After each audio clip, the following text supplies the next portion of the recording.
할렐루야. 제가 이전에 사역하던 교회는 참 좋은 교회였습니다. 좋다고 해야죠, 그죠? 또 이전 교회 성도님들이 들으실 수 있으니까. 근데 정말 좋은 교회였습니다. 특히 이제 부교육자에게는 정말 좋은 교회입니다. 제가 그 교회를 어떻게 가게 됐냐면, 원래 그 교회에 원서를 내고, 사실 그때 제가 좀 마음이 상한 일이 있어서 나중에 그 전전 교회를 사임하고 교회를 알아보던 찰나였는데, 어떤 말에 귀가 솔깃했냐면, 그때 저희 같이 있던 부목사님이 제가 섬겼던 교회에 파트 전도사로 있었던 동기 목사님에게 전화를 했던 거예요. 그 교회 어떻습니까? 라고 했는데, 그 전도사님이, 그 목사님이 제 부목사님이 해주신 말씀이, 참 제가 다시 한번 가서 전임으로 사역하고 싶은 교회입니다 라고 이야기하는 걸 저에게 전해 주었습니다. 그 말을 듣고 나니까 한번 가보고 싶다라는 생각이 좀 들었어요. 근데 아니나 다를까 정말 제가 그 교회 가서 많은 것들을 배우고, 특별히 이제 부목사로서는 제가 볼 때 한국 교회에 있어서 정말 손가락에 꼽을 정도로 참 좋은 여건의 교회입니다. 일단 담임 목사님이 너무 훌륭하셔서 이 부교육자들에게 강조하거나 강요하지 않으세요. 저와 처음 만난 자리에서도 여전히 저에게 하셨던 말씀 딱 하나였어요. 김 목사, 나는 부지런하지 않아. 그러니까 나한테서 내가 당신을 어떻게 하겠다라는 생각은 하지 말고, 더 무서운 얘기 뭐라고요? 하나님 앞에서 해라. 정말 무서운 얘기를 저에게 해주셨습니다. 정말 좀 부교육자들이요, 심지어는 새벽기도 설교를 빠지면요 다른 교회는 난리가 납니다. 설교회대 목사가 새벽기도 나오지 못하면요 불려나가고, 심지어는 그 교회를 그만둬야 되는 교회들도 있어요. 사역자가 그렇게 정신 상태가 이렇게 하는데요, 그 목사님께서는 새벽기도 설교에 그 담당 사역자 못 나오면 저는 갑자기 제가 땀이 막 나는데, 목사님 말씀 이거였어요. 야, 얘 어디 아픈가 보다. 큰일 났네. 어디 아픈지 한번 알아봐. 무슨 문제가 있나? 어제 또 늦게까지 사역했나? 얘 어떻게 하면 좋니? 라고 하시면서 참 부교육자들을 배려를 많이 해주셨던 분이세요. 그러다 보니까 교회 안에 굉장히, 그러니까 신방을 한 번을 하더라도 이 부목사들이 굉장히 여유 있게, 한 번 만나면요 3시간, 4시간은 기본이 될 정도로, 그러니까 하루에 딱 한 가정만 가더라도 여유 있게 가서 사역할 정도로 그 좋은 교회, 그 좋은 교회도요 제가 만 6년 있었습니다. 만 6년이 있는데요, 6년 동안에 중간에 어떤 일이 생긴 줄 아세요? 그 좋은 교회에 가서도요 불평이 일어나기 시작하는 거예요. 불만이 일어나기 시작합니다. 뭐에 대해서요? 우리 교회가 다른 교회보다 사례비가 좀 적은 것 같은데, 우리 교회가 복지가 다른 교회보다 좀 더 안 좋은 것 같은데, 우리 교회 목사님은 왜 저렇게 하시지? 왜 성도들이 왜 나한테 이렇게 하지? 하면서 제 안에서도요 원망이 일어나고 불평이 일어나기 시작하는 거예요. 그 좋은 교회에 갔었음에도 불구하고 단 몇 년이 지나고 나서 제 마음에요 원망과 불평이 마구마구 일어나는 겁니다. 그러다가 중간에 문득 이러면 안 되겠구나. 진짜 안 되겠구나. 그래서 그때부터 더 감사하는 그런 기도를 하게 됐던 것 같아요. 어떻게든 감사를 찾고, 그래 우리 목사님만한 분이 없지, 그래 우리 교회 성도님들 같은 분이 없지. 그래서 항상 어딜 가든 감사하고 또 감사를 표현하기를 노력을 많이 했습니다. 성도들에게도, 목사님에게도, 또 만나는 모든 리더들에게도 계속해서 고맙습니다, 늘 감사합니다, 정말 고맙습니다라는 표현들. 그래서 여러분도 저랑 이제 문자를 하다 보면 저에게 가장 많이 듣는 얘기가, 이게 습관이 약간 됐는데, 늘 감사합니다, 그죠? 정말 고맙습니다. 이게 이제 계속해서 표현이 되게 되더라고요. 근데 오히려 정말로 감사가 감사를 낳는 거예요. 감사합니다 하니까 성도님들도 저에게 감사합니다 하고, 제가 너무 좋아하고 만족해하니까 교회도 저를 만족해하고 하면서 이게 순기능으로 계속해서 선순환이 되어져 가는 것이죠. 무엇입니까? 주어진 것들에 대해서 감사하는 사람에게 하나님께서 더 감사한 것들을 주십니다. 믿으십니까? 그 감사가 감사를 낳는 거예요. 그런데 내게 주어진 것에 대해서 원망하는 그 순간부터 원망이 원망을 낳고 불평이 불평을 낳기 시작해요. 그러면서 자꾸 눈이, 제가 지난주에 얘기했던 것처럼 헤브론, 하나님에게 가는 게 아니라 자꾸 세상으로 가는 거예요. 그러지 않습니까? 여러분 보세요. 내 자녀들 얼마나 좋아요. 근데 자꾸 내 자녀의 하나의 꼬투리들을 만족하지 않으면 어떻게 되는 거예요? 자꾸 세상으로 가는 거예요. 자꾸 세상으로 가서요, 아이고 얘는 왜 저러냐, 아이고 이놈아, 말 한마디 해도 혼내고, 말 한마디 꾸지람을 하고, 말 한마디 훈계하는 말을 하게 되는데요, 그러나 하나님을 바라보며 그래 이런 아이가 어디 있어라고 만족하는 그런 부모에게는 아이를 칭찬하게 되고 아이를 통해 만족하게 되면 이 칭찬을 받고 자란 아이는 얼마나 잘 크겠습니까? 여러분 오늘 그런데요, 이 상황에 주신 것에 만족하지 못하고 불평하는 사람들이 나옵니다. 오늘 본문에 보면 일단 4절 말씀 보세요. 요셉 자손 므낫세와 에브라임이 그들의 기업을 받았더라라고 되어 있습니다. 지난주에 제일 먼저 분배가 시작할 때 유다 자손이 받았다고 했어요. 유다 자손이. 왜요? 유다 자손은 상징성이 있습니다. 예수 그리스도를 예표하는 그런 갈렙과 또 유다 자손을 통해서 나오기로 약속한 다윗. 그러니까 이 상징성을 가지고 어떠한 신앙적인 그러한 어떤 하나님의 놀라운 나라에 그 이어지는 관계에서는 유다가 우선이에요. 그러나 인간적인 축복, 정말 하나님이 주시는 그 축복을 받는 상징성은 또 누구에게 있냐? 요셉에게 있습니다. 여러분 아시잖아요. 요셉이 어떤 사람입니까? 야곱의 12아들 중에 야곱이 가장 사랑했던 아들이에요. 근데 여러분 우리가 이제 출애굽기를 읽어보아도요, 레위기를 읽어보아도요, 야곱의 12지파에 야곱의 아들 12지파에 요셉 지파가 있습니까? 없습니까? 없죠. 왜 없습니까? 요셉은 빠져요. 빠지고 누가 들어가요? 요셉의 아들 둘이 들어간다고 제가 지난주에 말씀드렸잖아요. 큰 아들인 므낫세와 둘째 아들인 에브라임이 들어갑니다. 여러분 기억해 보세요. 요셉이요 형들에 의해서 애굽으로 팔려갔습니다. 정말 위태위태한 상황을 정말 이겨내고 애굽의 총리가 되었어요. 그러면서 이 요셉이 자신의 신앙을 돌아보면서 이름을 짓는 거예요. 므낫세 첫째 아들이에요. 이름의 뜻이 무엇입니까?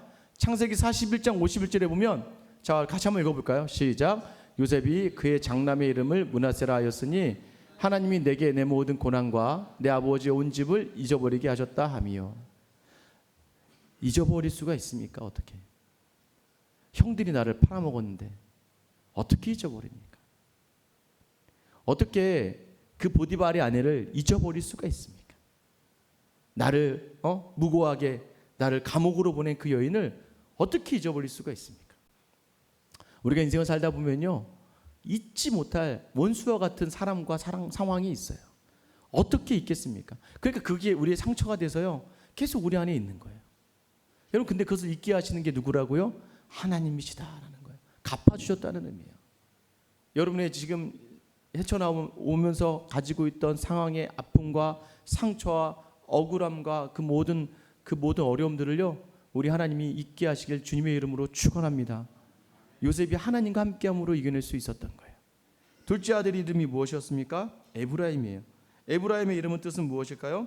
에브라임은 창세기 41장 52절입니다. 같이 한번 읽어볼게요. 시작.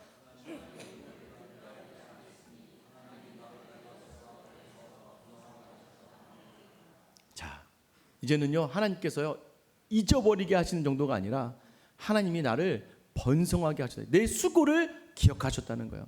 할렐루야. 하나님이 여러분의 수고를 반드시 기억하십니다.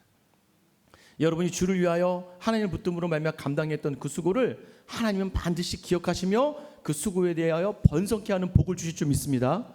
여러분 그게 하나님의 은혜예요. 그게 하나님의 섭리예요. 여러분 인생을 돌아보세요. 우리의 수고와 고생을 하나님이 반드시 기억하신다는 거예요. 요셉이요 총리가 되기까지 얼마나 많은 수고가 있었습니까? 어떤 수고가 있었습니까? 팔려왔는데도요 정말 저는요 제 가족에게 팔려왔었으면 이를 부득부득 갈다가 아마 성격이 제가 또 막 다혈질이고 좀 더러우니까 자살했을 수도 있습니다. 아니 거기 있는 사람 싸워가지고 막 에이씨 홧김에 막 다 때려 부실 수도 있었을 거예요. 근데 요셉은 그러지 않았어요. 그 주신 환경에서 순종했어요. 보디발의 집에서 최선을 다했어요. 그 최선을 다하면서 얼마나 쓰여졌겠습니까? 매일 밤마다 형들이 생각나고 매일 밤마다 내가 여기 왜 있지 하는 그런 질문이 자기에 들지 않았겠어요? 근데 참아냈어요. 그래서 하나님 그 수고를 기억하신 거예요.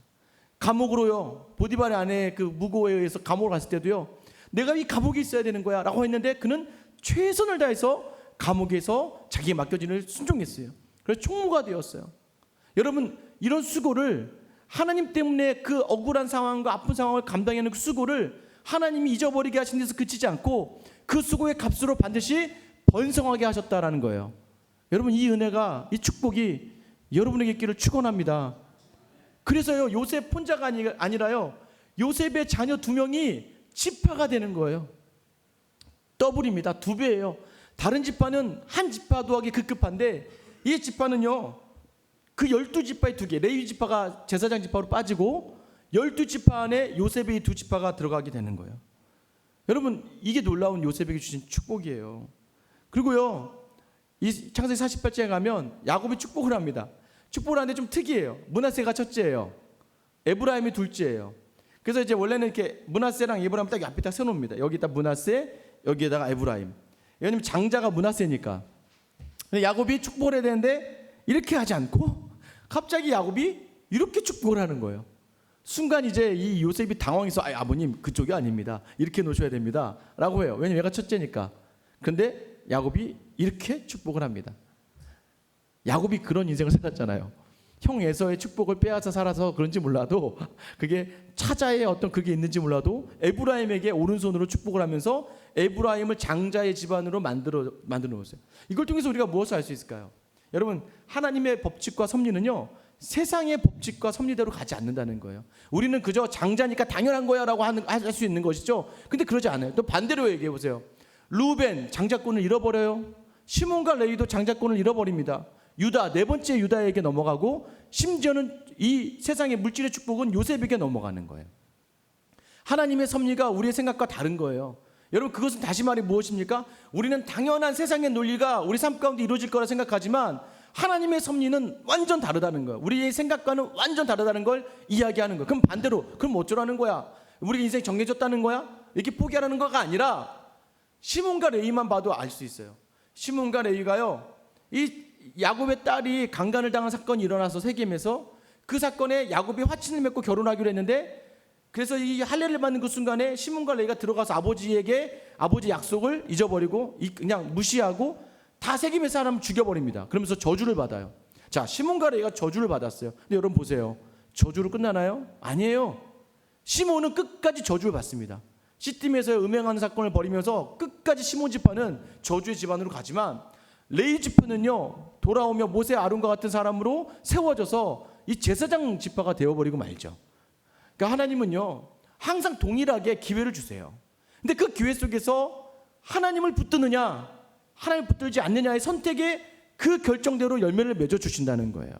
저는 여러분이요, 오늘 요셉이 선택한 이 놀라운 복에 그 길을 붙들고 나아갈 수 있기를 예수님의 이름으로 축원합니다.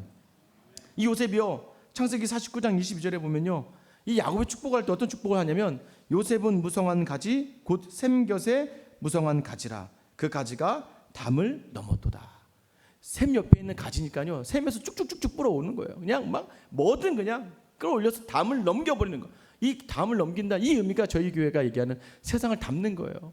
세상을 그냥 확 넘겨서 덮어버리는 거예요. 그냥 그 담이 아무리 높아도요, 높으면 뭐합니까? 그럼 영양물 더 뽑아내면 되죠. 더 크면 되죠. 이게 우리에게 있어서 중요한 거예요. 성령의 능력으로 더 뽑아 올리고 더 뽑아 올리면 세상의 담을 넘어버려서 덮어버리는 거예요. 그러니까 그늘을 제공하고 쉴 곳을 제공하는 것이죠. 요셉이 이런 축복을 얻게 돼요. 자, 그래서요, 그림을 한번 제가 준비했어요. 그림을 한번 보세요. 지금 이게요, 요셉 지파가 얻은 땅이에요. 빨간색으로 되어 있죠. 잘 보이시나요? 아, 정말 12지파 땅 중에 대략 3분의 1을 혼자 다 얻습니다. 다 엘토라는 땅이에요. 제가 말씀드렸잖아요. 저 동편 땅에 그 위쪽에 있는 므낫세 반지파의 땅은 목축하기 너무 좋은 땅, 바산의 암소. 저기는 완전히 풍요로운 땅이고요.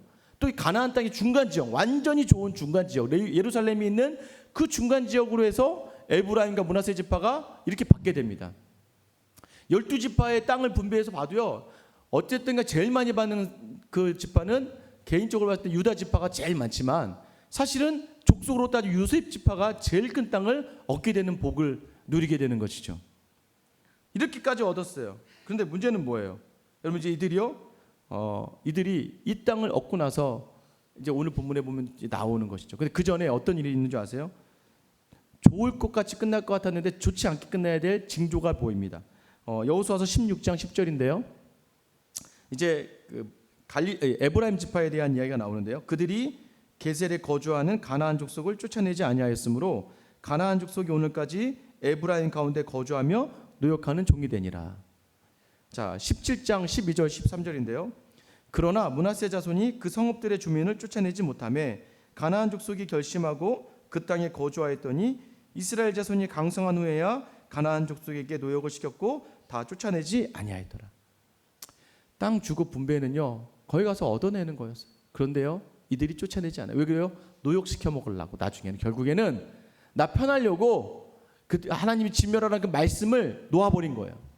내 유익을 위해서 그 말씀에 순종하지 않은 거예요. 그래 순종하지 않은 것이 어떻게 돼요? 말씀에 순종하지 않는 사람이니까 내 유익을 쫓다 보니까 당연히 이제는 뭐가 되는 거예요? 아까 제가 말씀드렸잖아요. 하나님께 집중하지 않고 하나님의 말씀에 집중하지 않는 사람이 뭘 한다고요? 불평과 원망으로 나오는 거예요.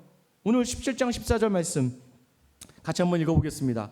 17장 14절 시작.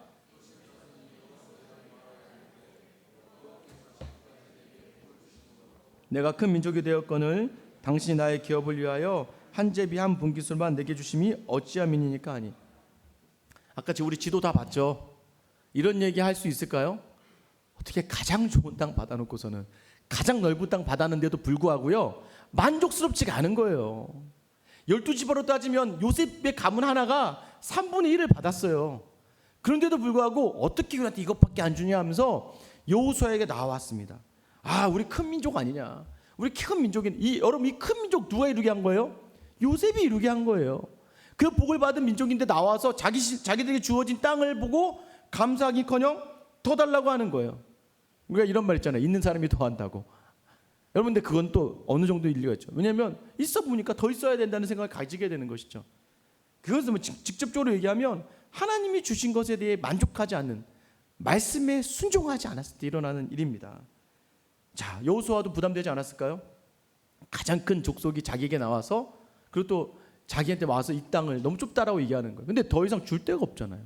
15절 말씀입니다. 여호수아가 뭐라고 얘기합니까? 15절 여호수아가 그들에게 이르되 내가 큰 민족이 되므로 에브라임 산지가 내게 너무 좁을진데 브리스 족속과 르바임 족속의 땅 살림에 올라가서 스스로 뭐하라? 개척하라 하니라. 개척하라는 거예요. 야 올라가. 그래 좋아. 산지를 다 아직 땅 많아. 그럼 니네가 가서 그 산지를 다 개척해라 라고 얘기하는 거예요. 자 그러면 이제 그 땅 갈 수 있잖아요. 16절 말씀이죠. 같이 한번 읽어볼게요. 시작. 요셉 자손이 이르되 그 산지는 우리에게 넉넉하지도 못하고 골짜기 땅에 거주하는 모든 가나안 족속에게는 베스안과 그 마을들에 거주하는 자이든지 이스라엘 골짜기에 거주하는 자이든지 다 철병거가 있나이다 하니. 자 여러분 보세요. 아유 거기 산지 그거 넉넉하지 않아요. 아 그 골짜기 땅에는 뭐 별론데 그리고 여기 보니까 다 철병거가 있어요. 어우 안 돼. 그러니까 여러분 가기 싫은 거예요. 그냥 하기 싫은 거예요. 그 땅 얻기 싫은 거예요. 그냥 편안하게 얻을 땅 달라는 거예요. 편안하게 얻을 땅. 산지에서 철병거가 무슨 소용이 있습니까? 골짜기에서 철병거가 여러분 병거 아시죠? 그러니까 이 마차가 골짜기에서 산지에서 무슨 소용이 있어요? 다 백병 몸으로 싸워야 되는 거죠. 핑계 댈 게 없으니까 말도 안 되는 변명을 막 대고 있는 거예요. 여러분 어쩜 우리도 이와 같지 않습니까? 아이들 가끔 이제 아이들한테 뭐 하다 보면 이 아이들이 막 되도 않는 변명 막 할 때가 있잖아요. 말도 안 돼. 이거 다 아빠 때문이잖아. 그래서 막 갑자기 뭐 이게 누구 때문이야 하면 자기가 잘못한 건데도 불구하고 그때 그거 안 사줘서 그런 거잖아. 그때 그거 나한테 안 해줘서 그런 거잖아 라고 하면서 이상한 변명을 댈 때가 되게 많아요. 우리도 그렇다는 거죠. 우리 신앙에서 하나님이 주신 게 있는데 여러 가지 변명을 댄다는 거예요. 여러 가지 변명을 댄다는 거예요. 뭐 요즘 뭘가 있을까요? 코로나 때문에 안 되잖아요. 그러니까 이게 배려하는 것과 변명되는 게 다르다는 거니까요. 여러분 또 뭐예요? 아 우리 지금 상황 때문에 안 되는 거 알잖아요. 아 우리 집 지금 경제적인 환경이 안 되고 아 내가 지금 교회 그 사람 때문에 안 되는 거 알잖아요 하면서 여러 가지 변명들 되지만 사실은 그것은 나의 편안함과 나의 유익을 위한 변명이라는 거예요. 하나님 앞에 변명되기 시작하게 하면 끝도 한도 없는 것이죠. 우리가 이와 같다는 것이죠. 근데 여호수아 입장에서는요 저 말도 되게 거슬리지만 부담됩니다. 그런데도 불구하고 여호수아가 뭐라고 이야기합니까? 17절 18절 우리 믿음으로 같이 한번 읽어보겠습니다. 시작. 여호수아가 다시 요셉의 족속 곧 에브라임과 므낫세에게 말하 이르되 너는 큰 민족이요 큰 권능이 있은즉 한 분깃만 가질 것이 아니라 그 산지도 내 것이 되리니 비록 살림이라도 내가 개척하라. 그 끝까지 내 것이 되리라. 가나안 족속이 비록 철병거를 가졌다 강할지라도 내가 능히 그 쫓아내리라 하였더라. 자 여러분 여호수아가 어느 족속이에요? 에브라임 족속이에요. 그러니까 자기 그러니까 에브라임 중에 나이가 제일 많아요. 그러니까 자기 아이들이, 자기 자녀들이, 자기 가족들이 와서 달라고 했던 거예요. 사실 그거 쉽지 않아요. 그죠 여러분? 아, 삼촌 우리 좀 더 주세요. 아, 아버지 우리 좀 더 줘야 되지 않아요? 우리 크잖아. 우리 크잖아. 계속 이런 식으로 이야기하면요, 여호수아도요 팔이 안으로 굽지 않습니까? 그런데 여호수아는요 정정하게, 정당하게, 공평하게 하나님 말씀으로만 이들을 대하는 거예요. 야, 살림이라도 가. 내가 현재 어디서 누구 땅을 빼앗아 주겠니? 그럼 동족의 땅을 뺏어야 되는데 올라가 살림이라도 개척해라. 하나님이 너에게 반드시 주실 것이야 라고 하면서 말씀을 주잖아요. 여러분, 저는 여러분들이 여러분의 자녀와 우리의 믿음의 후배들에게 그 하나님의 말씀을 전할 수 있는 귀한 선배가 되길 주님의 이름으로 축원합니다. 가장 귀한 걸 놓치면 안 돼요. 그걸 줄 수 있어야죠. 여호수아는 끝까지 그걸 놓치지 않았어요. 자, 살림으로 가라. 말씀을 준 거예요. 그 말씀 그대로 행해라. 그러면 된다라는 것이죠. 여러분, 왜요? 요셉의 삶이, 여호수아는 알고 있잖아요. 요셉의 삶이 그런 억울한 삶이었고 말도 안 되는 상황이었는데 그는 그 말씀, 하나님과 동행하며 끝까지. 요셉의 삶을 보면은요, 저는 예전에 뭐 이렇게 자기소개서 같은 거 쓰잖아요. 대학교 때나 이렇게 취업할 때. 그럼 제가 거기 인생 신조 이런 거 하면 이유 대지 말자, 핑계 대지 말자, 변명 대지 말자 이렇게 씁니다. 항상 저도 저도 핑계 엄청 많이 대거든요. 저희 뭐 어렸을 때부터 사람들 많이 올렸으니까 뭐 좀 아니면 제 이해와 핑계를 막 계속 되는데요. 여러분, 이유 대봤자, 핑계 대봤자, 변명 대봤자 말도 안 돼요. 왜냐하면 그냥 하기 싫다고 솔직히 얘기하는 게 낫습니다. 그렇지 않아요? 그럼 잠깐 맘상할 수 있지만 나중에 상처받지는 않지만 이유되고 변명되고 핑계대다 보면 나도 그렇고 저 사람도 그렇고 더 마음이 어려워지는 것이죠. 제가 왜 그러냐면요, 직장 생활하면서도 그랬어요. 신우회 사람들이 이렇게 욕을 먹지? 또 거래처를 가도요, 교회 다니는 사람들이 또 욕을 먹기 시작하는 거예요. 그러면서 좀 마음이 아팠습니다. 그래서 교회 다니면서 보면 저 사람은 여러 가지 변명되면서 다 요리조리 피해 다니고, 저 사람 뭘 해도 자기 편안한 것만 얻으려고 그러고, 또 자기 고값만 신경 쓰면서 굉장히 이기적이고, 이런 이야기들 굉장히 많이 듣게 되는 게 여러분 사실 다 그래요. 다 그런데요, 저 사람이 교회 다니는 거 알고 있기 때문에 더 욕먹는 겁니다. 차라리 교회 다니지 않았더라면 세상은 그러니까 그리려니 할 텐데 교회 다니는 거 하나가 너무나 힘들기 때문에, 그런데도 불구하고 말씀은 우리로 조금 더 달라지기를 원하는 것이죠. 요셉이 보여줬던 모습이 그런 것이었어요. 이유되지 않고 핑계대지 않고 주어진 것에 충실하게 최선을 다했어요. 하나님이 갚아주신다니까요. 여러분, 오늘 본문 중간에 17장 3절 4절에요 등장하는 인물들이 있어요. 이 에브라임과 므낫세 지파 남자들과 달리 이 므낫세 지파 안에 있던 여자들이 있습니다. 17장 3절 4절인데요. 헤벨의 아들 길르앗의 손자 마길의 증손 므낫세 현손 슬로보앗의 아들이 없고 딸뿐이요. 그 딸들의 이름은 말라와 노아와 호글라와 밀가와 디르사라. 5명의 딸이 나와요. 그들이 제사장 엘르아살과 눈의 아들 여호수아와 지도자들 앞에 나와서 말하기를 여호와께서 모세에게 명령하사 우리 형제 중에서 우리에게 기업을 주라 하셨다 하며 여호와의 명령을 따라 그들에게 그들의 아버지 형제들 중에서 기업을 주므로. 원래 남자에게만 상속이 됐었어요. 그런데 이 므낫세 지파 중에서 슬로부앗이라고 하는 사람이 있었는데 이 사람이 유력한 사람인데 이 사람이 아들들이 없었던 거예요. 그런데 이 여자들이 대차게 모세에게 나와요. 민수기 27장에 보면 원래 우리 아버지가 받아야 될 그 땅인데 우리에게 달라고. 그러니까 그거는 왜냐면 그 땅을 보세요, 여러분. 땅을 달라는 건 뭘 얘기한다는 거예요? 분배받아서 진멸시키는 거잖아요. 이 여자들이 이 땅을 받아서 우리가 이 땅을 취하겠다는 거예요. 모세도 놀라고 여호수아도 놀라고. 모세 처음에 깜짝 놀라서 하나님께 묻습니다. 그래서 하나님이 주라라고 얘기해요. 그들의 그 믿음을 보시는 거예요. 그래서 여러분, 성경에 여자 이름이 등장하는, 구약에 여자 이름이 등장하는 게 흔치 않습니다. 근데 이 슬로보앗의 딸들이 말라, 노아, 호글라, 밀가, 디르사가 등장하는 겁니다. 이들은요, 하나님의 말씀을 전적으로 순종했고 하나님의 말씀을 신뢰했고 그 땅을 사모했어요. 그래서 세상이 아무리 편안하게 유력한 집안에 시집가서 그냥 편안하게 살아도 되는데 이 여자들이요, 그 땅을 우리가 취하겠다는 거예요. 자기네 종들과 자신의 가문이 그 땅을, 이 슬로모아시 얻어야 될 그 땅을 전쟁을 통해서 내가 취하고 말겠다라고 나오는 이 여인들에게 그 땅이 주어집니다. 므낫세와 에브라임과 너무나 다른, 그러나 므낫세 안에 있던 이 여인들의 모습을 보면서 여러분 요셉의 모습이 이런 모습 아니었습니까? 하나님 주신 자리에서 순종하고 최선을 다하고 성실하게 있었던 이 요셉을 통해 복이 임해지지만, 그러나 므낫세와 에브라임을 통해서 이 자손들의 모습은 어떻습니까? 싫은 거예요. 귀찮은 거예요. 이제 더 이상. 왜요?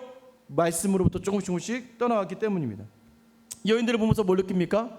천국은 침노하는 자의 것입니다. 천국은 사모하는 자들이 얻는 거예요. 얻으려면 어떻게 해야 돼요? 응당 대가를 치러야 돼요.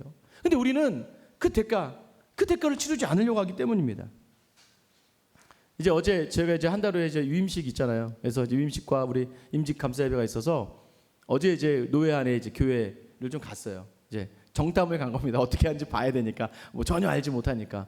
그래서 우리 이제 이문희 집사님하고 김숙기 목사님 셋이 이제 가서 좀 많이 배웠습니다. 갔더니 이제 근데 가서 제일 좋았던 장면이 원로 목사님이 이제 은퇴하시면서 이야기하시는데, 이제 그 교회에서 34년을 개척하시고 34년을 목회하신 거예요.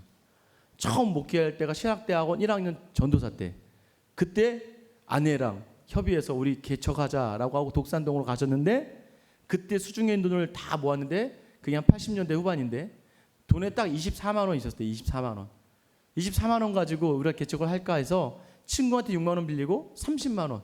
그런데 이제 보증금을 내야 되니까 그거에 어떻게 할 수 없을까? 이분이 저 청계산 계단 올라가서 라면이랑 코펠 들고 올라가가지고는 밤 10시에 올라가 새벽 6시까지 계속 기도하다가 한 몇 주 동안 기도하다 내려왔는데, 어느 한 집사님이 오시더니 돈을 빌려주시기로 했답니다. 이부이자로 돈을 빌려주시겠다고. 그 돈으로 교회가 시작된 거예요. 근데 제가 이분 이제 보통 이제 저도 목사인데요. 참 저도 목사지만 원로 목사님들까지 보면은 참 이렇게 저도 이분 어떻게 하셨을까 궁금하잖아요. 근데 예배를 딱 들여서 앉아 있는데요. 예배가 시작하는데요. 여기저기에서요 권사님 집사님들이 훌쩍훌쩍 거리시는 거예요. 그러니까 사실은 이제 그 원로 목사님 추대하고 새로 오시는 위임 목사님 이제 인사하는 예배인데, 아마 원로 목사님과 34년을 같이 했던 성도들이요, 이 마지막 예배다라고 하니까 훌쩍훌쩍 막 울기 시작해요. 예배 중간에 제가 그것을 많이 봤어요. 그리고요 또 이 목사님이 나중에 이제 올라와서 이제 이야기하시는데 참 열심히 하셨구나라고 들은 게, 이분이요, 저는 이제 어제 말씀드린 고린도전서 15장 10절 말씀을 이제 이분이 마지막으로 성도들한테 인사하면서 이렇게 읽어주셨어요.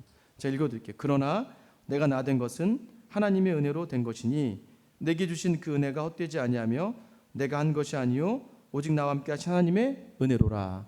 저 가로는 뭔지 아세요? 본인이 얘기하시다. 내가 차마 가로는 못 읽겠다. 그 가로가 어떤 내용이냐면요, 그 가로는 내가 모든 사도보다 더 많이 수고하였으나 라는 단어인데, 이 단어는 내가 양심상 못 읽겠다.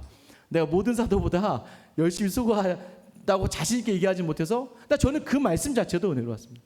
내가 다른 사도보다 수고하지는 못했다. 그런데 이게 다 은혜라는 거죠. 근데 그 은혜라는 거 어떻게 할 수 있었냐면요, 이분 이제 다른 이제 분이 와서 격려해 주시는데, 이제 친한 목사님이, 이 목사님은 항상 이렇게 같이 있다 보면 어떤 얘기를 많이 하면 성도들에게 감사하다, 성도들에게 감사하다라는 많이 하셨다는 거예요. 그러니까 이것이 무슨 말입니까?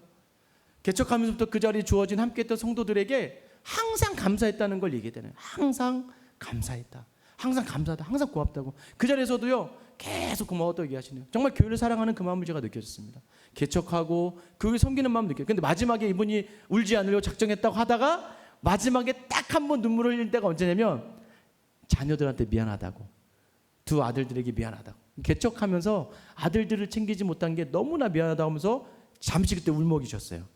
그런데 아들들이 너무나 잘 커져서 감사하다고 해서 제가 그 순간, 그 짧은 순간에 알았어요. 그래서 하나님이 그 아들 둘을 키워주셨구나.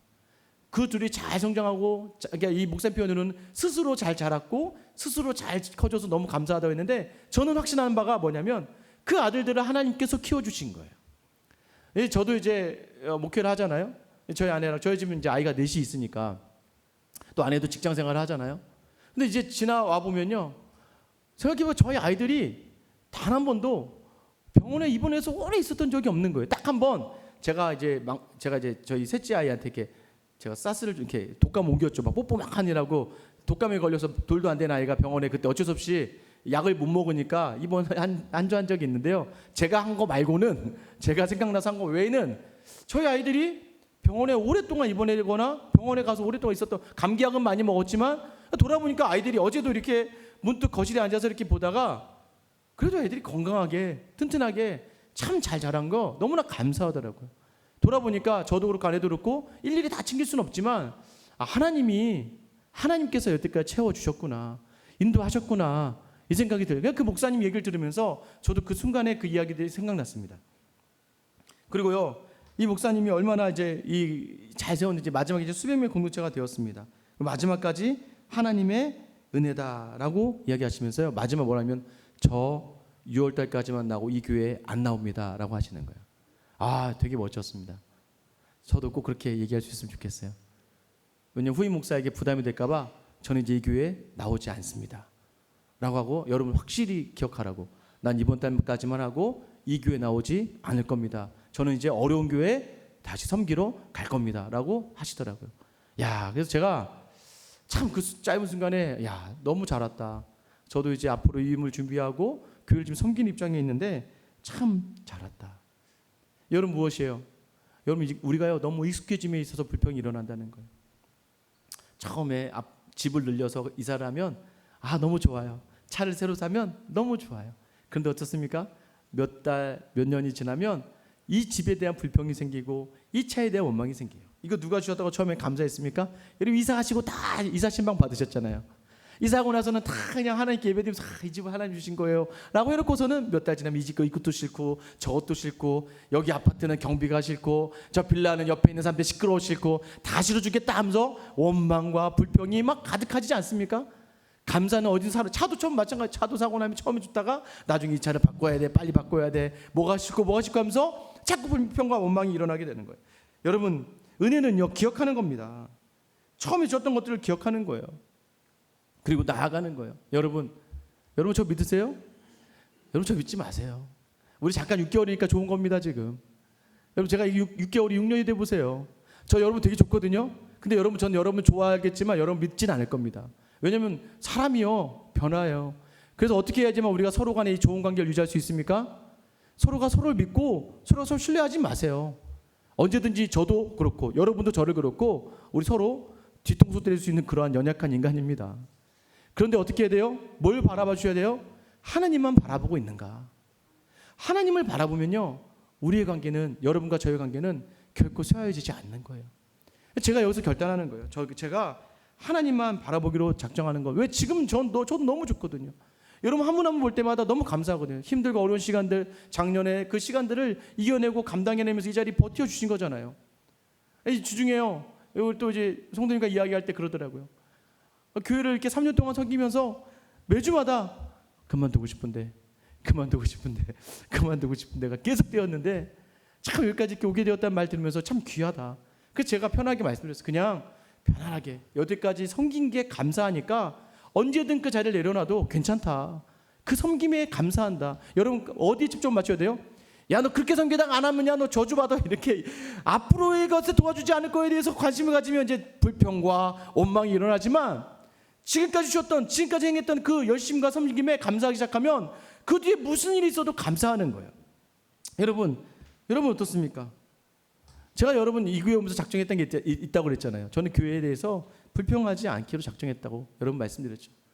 뭐 아쉬운 건 있겠죠. 제 기대치가 있고 하다 보면 서운한 건 있겠죠. 그러나 제가 여러분을 향해서 원망하거나 여러분 때 불평하지는 않을 거예요. 어떻습니까, 여러분? 여러분도 그렇게 해주시겠습니까? 서로 믿지 말고요. 하나님만 바라보자고요. 그렇게 되는 거예요. 여러분, 제가 여러분한테 물어보고 싶어요. 제가 개척을 한 겁니까? 청빙을 받은 겁니까? 제가 이렇게 주중에 이제 친한 목사님들 얘기하면 그래요. 나는 개척도 아닌 것 같고 청빙도 아닌 것 같은데 이거를 어떻게 설명해야 될지 모르겠는데, 제가 청빙이라고 생각하면요 갑자기 불평이 막 나오기 시작하는 거예요. 제가 컵 얘기했잖아요. 컵 물에 반절이 있는 상황인 거죠. 뭔지 아세요? 청빙이라고 생각하면 어제 교회 갔더니 막 막 권사님들, 장로님들, 막 집사님들이 막 바닥바닥 움직이고 막 야 뒤에 앉아서 보면서 이야 이걸 다 하네. 가는데 저희가 생각하지 못해. 야 그러니까 저희가 가서 보길 잘했다 생각이 들었는데요. 청빙으로 생각하다 보니까 청빙받은 다른 목사님들 막 생각하면 비교가 되면요 제 입에서도 모르게 원망이 막 나오고 불평이 나오고 막 서운한 게 나올 수밖에 없는 것이죠. 근데 여러분 보세요. 개척으로 생각하면요 야 이보다 더 좋은 개척은 없는 거예요. 제 주변에 개척하신 분들인데 저보다 좋은 조건이 없습니다. 하나님께서 저에게 주신 이 자리는 개척의 자리. 오늘 본문의 말씀이 너희는 개척하라. 여러분의 자리 어떻습니까? 여러분의 가정은 청빙입니까? 개척입니까? 여러분 자꾸 우리는 청빙이라고 생각하면서 내가 뭐 잘나서 내가 얻은 걸로 생각하고 내가 수고한 것으로 내가 얻은 거로 느껴지는 그 자리에서 판단되어지는 것들이 다 원망과 불평으로 가는 거예요. 여러분 가정을 보면서 그러지 않습니까? 이 교회를 보면서 그러지 않아요? 이런 무엇을 택하겠습니까? 언제까지 원망하겠습니까? 언제까지 불평하시고 언제까지 이유되시고 언제까지 변명되시고 언제까지 안 돼! 난 못해! 난 그렇게 안 할 거야 라고 얘기하시면서 언제까지 자기 자신만 생각하면서 있겠습니까? 여러분이 주신 모든 자리는 하나님이 주신 거예요. 믿으십니까? 하나님 주신 거면 가장 좋은 거예요. 그 안에서 감사를 찾지 못하면 앞으로 평생을 여러분 불평과 원망을 살아가는 거예요. 여러분 자녀들도 그렇게 살아가는 거예요. 요셉이요 그 자리에서 감사를 하지 않았더라면 이 에브라임과 므낫세는 없는 거예요. 여러분이 여러분 주신 남편과 아내에 만족하지 못하고 감사하지 못하면 여러분 자녀들도 나중에 남편과 아내와 그 가족에 만족하지 못하는 거예요. 여러분이 이 교회에 만족하지 못하면 이 교회에 감사를 찾지 못하면 여러분 이 교회는 계속해서 여러분의 어려움이 되고 여러분 자녀들은 이 교회 나오지 않는 거예요. 믿음의 자리를 떠나게 되는 겁니다. 이것도 선택이에요. 이것도 선택이에요. 여러분 무엇 선택하시겠습니까? 여러분 여호수아가 얘기하는 게 무엇이에요? 야 하나님 믿고 가 주실 거야. 여러분보다 여러분 자녀가 잘 되길 원하지 않으십니까? 여러분 우리 믿음 반드시 복의 근원이 되는 거예요. 여러분 우리가 믿는 말씀 반드시 우리 삶 가운데 이루어지던가 혹여나 우리가 아니면 여러분의 자녀와 여러분의 자손에게 이루어질 겁니다. 믿으십니까? 이 믿음 가지고 이 시간 우리가 같이 견뎌내는 거예요. 그래서요 좀 여러분의 모난 땅을 좀 개척하세요. 좀 세상을 향하는 나의 그 모난 마음들 갈가내세요. 개척을요 밖에 땅을 하는 게 아니에요. 이 땅은 뭐 땅입니까? 내 마음이에요. 내 마음을 말씀으로 갈가내고 긁어내고 긁어서 개척을 시켜야죠. 그래야 새로운 마음이 되어서 무엇을 하든지 간에 하나님이 원하신 자리에 서지 않겠습니까? 오늘 여러분을 다시 한번 이 사명의 자리로 앞에 눈 이익의 자리가 아니라 사명의 자리를 부르시는 이 하나님의 음성을 들으시며 힘들어요, 억울해요, 답답해요, 답이 나오지 않아도 이 말씀으로 견뎌내고 순종하고 기뻐하고 특별히 감사할 수 있는 그 감사가 감사를 낳고 감사가 감사를 낳다가 나중에 여러분의 자녀들이 이 모든 복이 우리 어머님 때문이야, 우리 아버지 때문이야, 마치 요셉의 복이라고 이야기하는 것처럼 이 놀라운 복이 저와 여러분과 여러분의 가정과 우리 교회 생수야 교회에 있기를 예수님의 이름으로 축원합니다.